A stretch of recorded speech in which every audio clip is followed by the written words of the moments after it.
31 people have been arrested following a major investigation into human trafficking. Police in York Region, north of Toronto, say officers from several provinces took part in the operation. More than 300 charges have been laid. The lead inspector says it appears to be run by a criminal organization operating across Canada. The uniqueness of this is that we've actually identified an actual criminal organization that is not only involved, primarily involved with human trafficking, but they're involved with every other offense that we've listed, predominantly frauds. And what we've identified is that organized frauds are occurring across the country. The profit from the frauds that the organization is making is fueling the human trafficking. CBC's Ellen Morrow was at that news conference. What else did police reveal, Ellen? Well, Suhanna, York Regional Police described an elaborate human trafficking network, an alleged human trafficking network. I spoke to Ty Trong, the inspector who you heard just there. He said this is one of the most sophisticated alleged networks he's ever seen in his decade of looking into these crimes. And the numbers here are staggering. As you said, police believe, they say, this network spanned the entire country, with women being trafficked largely from Quebec to Ontario to Western provinces. And as you also said, they've arrested more than 30 people in connection with this alleged crime network. More than 300 charges have been laid, and more charges are expected as this is an ongoing investigation. And 12 victims have been officially identified. Now, this investigation called Project Convalesce began a year ago in October 2018 when police, the York Regional Police, began looking into a man named Jonathan Anguilla, believed to be the alleged kingpin of this organization. And the reason they began looking into him at that time was two women who were in Vaughan, Ontario, not far from Toronto, came forward to authorities. Inspector Trong said those women were essentially at the end of their rope and had nowhere else to turn to, so reached out to the police. Now, Inspector Trong also went over the scope of this alleged network, as well as some of the methods he says the suspected pimps used to control the alleged victims. Here's more of what he had to say. They were working for him. They tried to leave and tried to make their own money, and at which point he tracked them down and tried to make sure that that didn't happen. We're seeing a lot of girls that will try and leave their pimp on their own, try and evade the violence, and they get found, they get beaten, they get assaulted as a result of getting found. This is an ongoing investigation, Alan, so there might be more to come, but did police give any indication of where the investigation is taking them?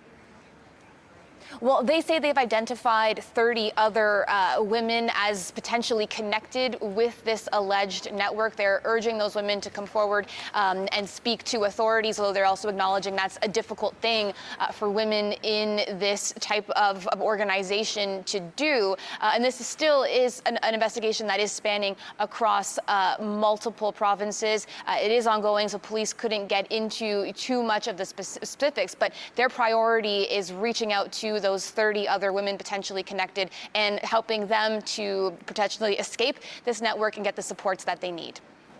Thanks for that, Ellen. CBC's Ellen Morrow in Aurora, Ontario. We are following a developing story just north of Toronto. Police have arrested 31 people in a major investigation into human trafficking and organized crime.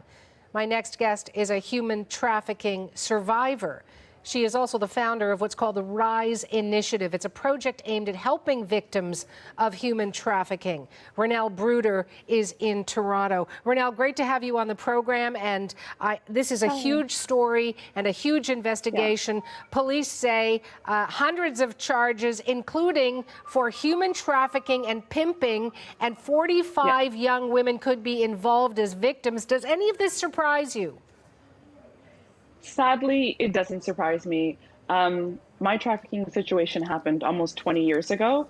So this has been going on for a long time. It's just only recently that human trafficking is getting attention. Police did call it a unique investigation, though. Based on what, would you say? I think it was the fact that it was so organized. So typically what you see in human trafficking is you'll have one trafficker or pimp with a couple of girls, a stable of girls. But what it seems like what they had here was 4 or 5 multiple different traffickers working together in an organized format and actually trading the girls between them. The girls were being moved mainly from Quebec, the majority of them, but to Ontario and other provinces across the country. Is that par for the course as well?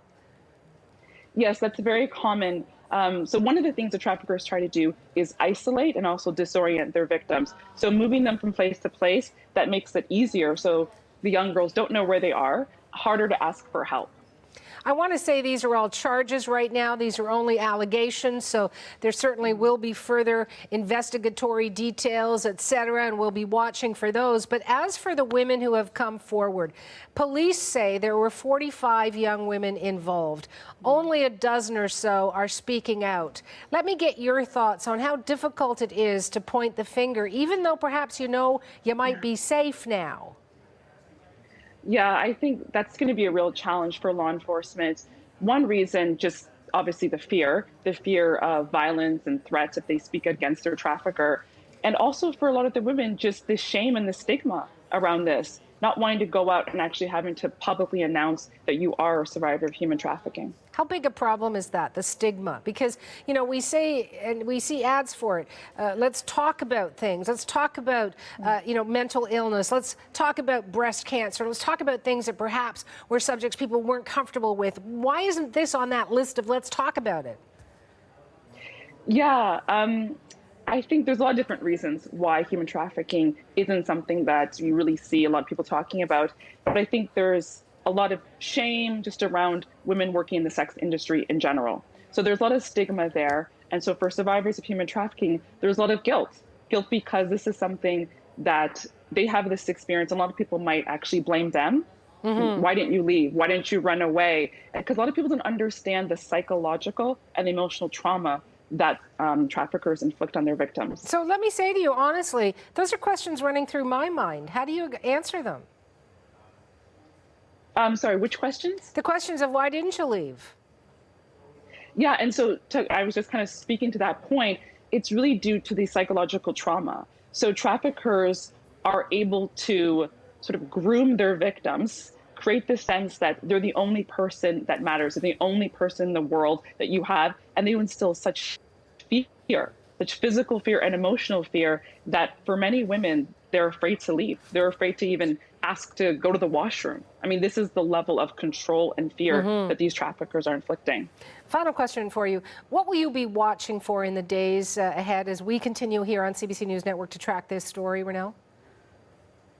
Yeah, so really, I'm hoping to see more charges come out of this. So I'm really interested in, I think it's the remaining 33 women that they've discovered, and I'm hoping that there'll be more charges of human trafficking against these men. I thank you for being so forthcoming and talking about this. As you say, you know, no stigma, got to talk about it, right? Exactly. That's the only way that we can address the problem, if we have these conversations. I thank you for your time. That's Renelle Bruder. She is a survivor of human trafficking, and our chase team reached her in Toronto.